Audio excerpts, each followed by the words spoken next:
Sa inyo lahat sa YouTube and TikTok. Ngayon aalis tayo guys. Pupunta tayo ng BGC ulit. Wala ko guys yung aso ko na si Cookie. Siya oh. Inaantay na si Mami at si Daddy. At aalis na kami. Guys yung stroller ni Cookie.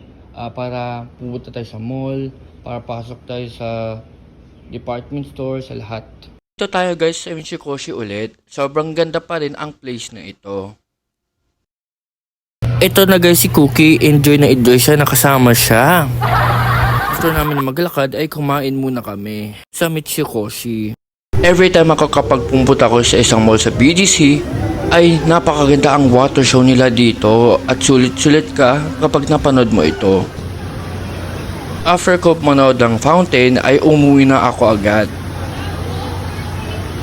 Ito lang guys, galing BGC and ang daming tao and gusto ko lang sabihin sa inyo na mahal ko kayo. And like and subscribe if you're new to this channel. And I will see you all next year.